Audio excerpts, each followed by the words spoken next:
There was a huge storm in my area last week. I live on the Atlantic coast and the strong winds destroyed the cell towers and internet cables. A tree even fell on my car. So no more internet, no network, and no way to leave my house.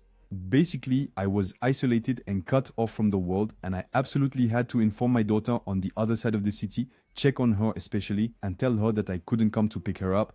Impossible. For me, it only lasted a few days, but it's the daily reality for a huge part of the world's population, and it can also happen to us overnight.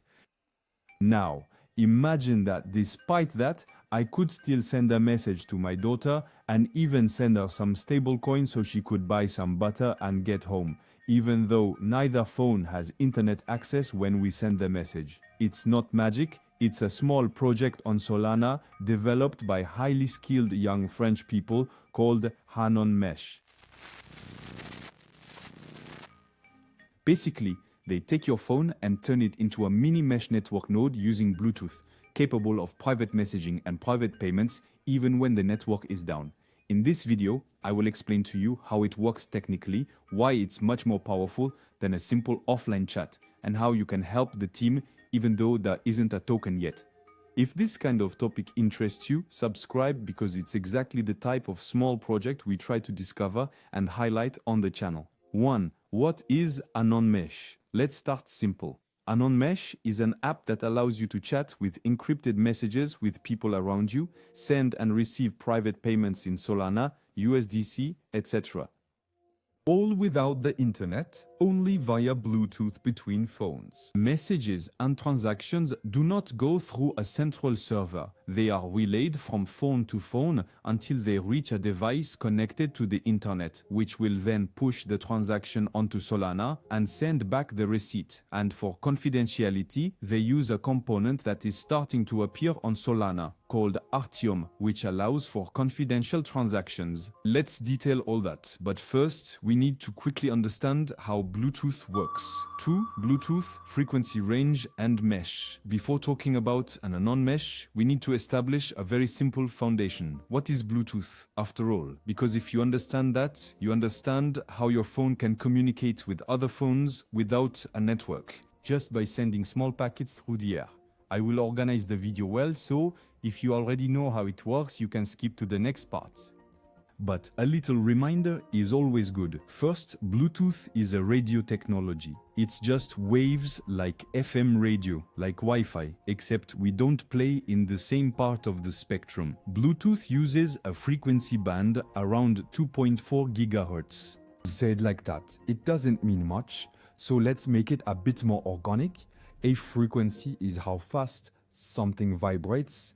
If you push a swing and it goes back and forth once per second, that's 1 Hz. When you pluck a guitar string, it vibrates. If it vibrates slowly, you hear a low note. If it vibrates very fast, you hear a high note. Frequency is just the number of vibrations per second. Bluetooth is not sound, but the principle is the same.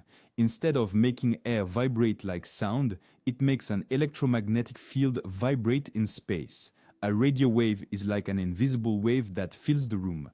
It rises, falls, and oscillates very quickly. The frequency tells you how fast it oscillates. These waves pass through the air, they are partially stopped by walls, and they are somewhat absorbed by your body.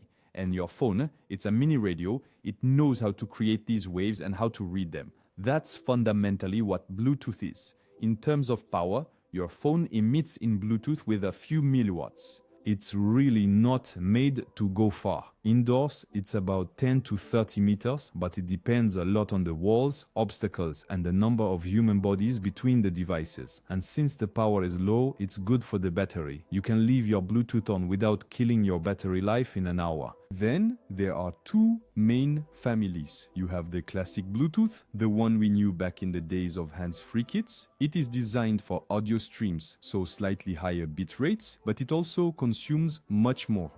And you have Bluetooth Low Energy, BLE, which is the modern version designed for sensors, watches, connected objects. BLE is small packets, very short exchanges, and fine energy management, perfect for sending text, small instructions without draining the battery. In normal use, it's a one-to-one logic. Your phone communicates with your headphones, period. You have a connection, a sort of tunnel between two devices, and others are not invited to this connection.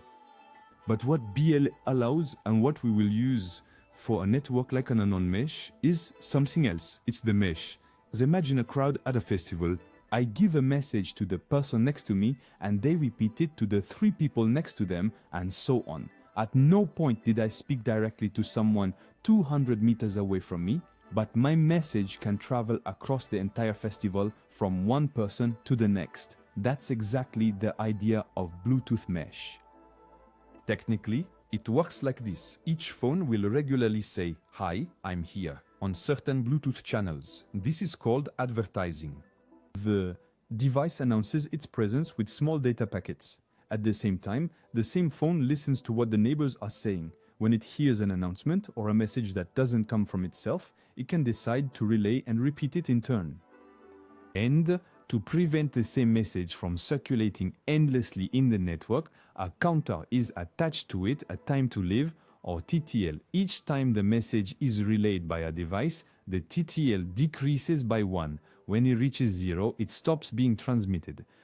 This is what we call controlled flooding. We flood the network a bit with the message, but not just anyway. The more phones there are in an area, the denser the web, the more powerful the MEC is. If someone leaves, it's not a problem. The message can go through someone else. If a phone only picks up 2 neighbors, it will play its role with those 2. If another one picks up 10, it becomes a small local hub without the user even realizing it. You don't need a router, no antenna, no operator. It is the people, the phones themselves, that become the infrastructure. We had seen this system a bit with Minima and its small X proof of work, but with an internet network and the creation of an ultra-light mini blockchain running on mobile. I put the video just at the top right and in the description. If you want to see it, it was really super interesting. Obviously, since we're sticking with Bluetooth, there are constraints. The bandwidth is limited, so we won't be streaming Netflix on it for now. The latency is variable. If your message finds a very direct path, it can be almost instantaneous. If it has to jump from phone to phone in all directions, it can take several seconds or more, depending on how people move. And the battery, that's the crux of the matter. The more your phone stays awake, constantly listening, the more it consumes. The developers must constantly juggle listening and sleep cycles, balancing network responsiveness and energy savings. But if you take all that together, the radio frequency around 2.4 GHz, the waves vibrating billions of times per second, and the frequency hopping that avoids interference, the low power that limits range, and on top of that, this digital human chain logic where each phone relays messages, you get something quite crazy. A network that can keep functioning even if there's no more 5G, no more Wi-Fi, no more internet. Just with phones that see each other via Bluetooth and agree to pass small messages. And that's precisely where projects like Anonmesh become interesting. 3. The privacy layer. Noise Protocol and private messaging. On one of Anonmesh's diagrams, you see a big daemon called the Noise Protocol. It's the component that manages communication privacy. The Noise Protocol is not an app, it's a cryptographic framework that allows for building secure messaging protocols. The idea is to make a connection between 2 devices that will exchange public keys, derive session keys, and then encrypt all messages with these keys, ensuring what is called forward secrecy, so even if one day a key is compromised, the old messages remain protected. In Anonmesh, noise is used for 2 things. First, obviously to encrypt the content of messages. Even if your phone relays a packet for someone else, you never see the text in clear. Then, to add noise to the network. It deliberately creates traffic, dummy packets, to make it harder to analyze who is talking to whom and when. We not only protect the content, but we also try to blur the metadata. So at this stage, you can remember this. Your phone sees many packets passing by, it relays some of them, but it doesn't really know what it is carrying. And the only ones who can read a message are the sender and the recipient, thanks to Noise. 4. A non-mesh monetary transfer. Now, we will add the part that interests us all, payments. So, we have our Bluetooth mesh network that allows encrypted messages to circulate from one phone to another. Let's imagine I want to send you 10 USDC via Anonmesh, while neither of us has internet. On my phone, several things happen. First, the app will create an encrypted message for you. Maxime sends you 10 USDC. Here are the details. Here is the proof. At the same time, it will prepare a serialized Solana transaction. It's a bit like writing the transaction in a file ready to be sent later on the network. In this transaction, there is the sender's address, the recipient's address, the amount, and information specific to Anonmesh, including a referral key, that of the phone that will bridge with the internet. This serialized transaction is then sent into the mesh as a message. It will jump from phone to phone, always encrypted, until it reaches a device that has internet. This device is called the beacon. The role of the beacon is crucial. When it receives this serialized transaction, it verifies the content of the message using the noise encryption layer. It connects to the Solana network, sends the transaction to a program, thus to an Anonmesh smart contract. From there, we are no longer on Bluetooth, we are in the Solana universe. The Anonmesh program will then initiate a confidential transfer, and this is where the Archium component comes in. The idea is to update users' balances, verify that the sender indeed has the funds, and possibly apply fees, but without the amounts and balances being visible in plain text on the public blockchain. Archium will execute a kind of encrypted computation in a secure environment, send the result back to the program, and the program will finalize the transaction on Solana. Once the transaction is confirmed on Solana, the program will send a portion of the fees to the beacon using the famous referral key, send the rest to the protocol treasurers, and generate a transaction receipt. And guess how this receipt is returned to the sender and the recipient? Through the same mesh Bluetooth.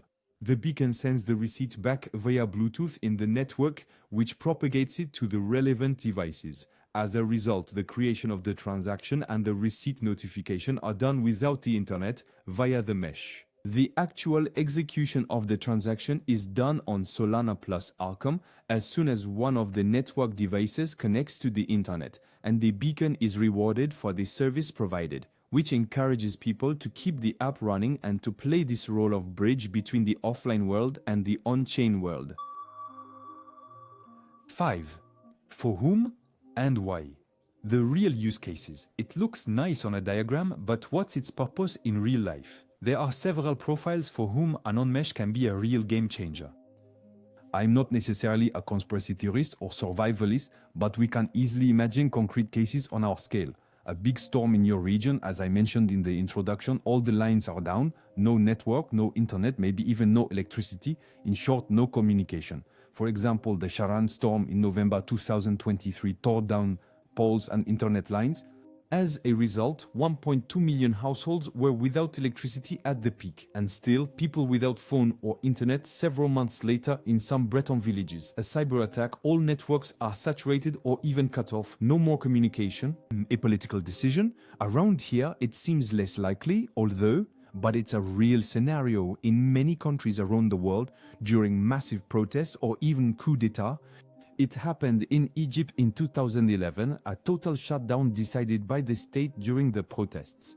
The government orders the main operators to disconnect the internet and a large part of mobile services. Almost all routes to Egyptian networks disappear.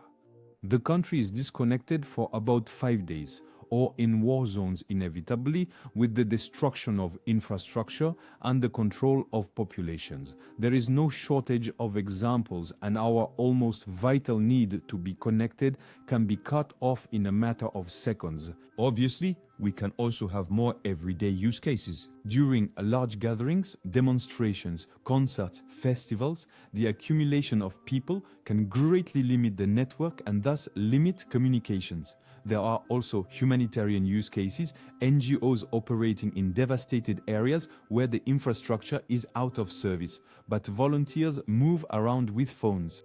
We can imagine coupon distributions based on offline payments that synchronize later. And obviously there is the cyberpunk and privacy maxi audience, people who do not want to rely on a central server for their messaging, who want to reduce their metadata, and who like the idea that the network is literally built from users' phones. And what is interesting with Anonmesh is that they are not just about the nice offline chat. They are into something much more ambitious, turning your phone into a node of a private, resilient payment network that survives internet outages. 6. Where is the project today? In terms of maturity, we are clearly on a very early project. There is an online site, an Android APK to download to test the app in early access, and a dedicated X account where they share the project's progress, some diagrams to facilitate understanding, and the vision of the project. Important to say, at the time I'm recording this video, and for a little while, there is no token associated with the project. No pre-sale, no promise of an airdrop, maybe one day if you click here. So if you see something like that, it's probably a scam, so be careful. We are taking a product-first approach. We build the technical component, put it in the hands of real people, and then we'll see how we capture value. We can still envision and see a tokenomics and value creation taking shape, especially with the rewards for beacons and users to cover fees, etc. On the ecosystem side, they have already been noticed and shared by players in Solana. Teams like Arxiom, of course, who have reposted and recently subscribed to their X account, and very respected builders who literally say, we need this kind of solution. Notably the famous Meyert, a big name in the Solana ecosystem, who has even suggested finding major investors for such a project. Anonmesh is also part of Super Team France, a kind of springboard for small projects on Solana worldwide. The project is progressing, the team builds every day, and we are starting to get closer to something very clean and very concrete. So, it's not just a theoretical idea on a white paper, there is some initial traction and real interest from the developers. And you, what can you do? As an investor, for now, not much, but you can help this young team for free. First, follow them on their social networks. I'll put the links in the description. You can visit their website, sign up for their waitlist, and even download their app. It's only available on Android for now, but the team confirmed to me that an iOS version and Seeker would be available soon. From their website, you can also access Legend and vote for them. It would help them a lot. It will allow them to gain visibility and possibly find investors. 7. Conclusion. To summarize, Anonmesh is a very serious attempt to answer a simple but hardcore question. How do we continue to communicate and exchange value when the internet collapses? They use Bluetooth mesh to circulate messages and transactions, the Noise Protocol to encrypt and obfuscate, Solana plus Arkham to execute high-speed private payments, and the users themselves as decentralized infrastructure. Personally, I love this kind of project where you feel there's more engineering than marketing and where crypto is used to solve a real infrastructure problem involving the user and moving towards a decentralized society. You got it. I love this initiative. I'm not sponsored at all, but I think this project led by this brilliant team can succeed in its bet. In any case, I'm curious to have your opinion on this project in the comments. Thank you for watching the video until the end. It took a lot of work. I know it will be a little long, but thank you for watching it all the way through. If you liked it, consider liking and subscribing. It really helps the channel grow and encourages me to look for other projects that are a bit under the radar. In the meantime, I'll leave you with this video on my strategy and the current airdrops I'm farming. This was Max from RNB. See you soon, ciao.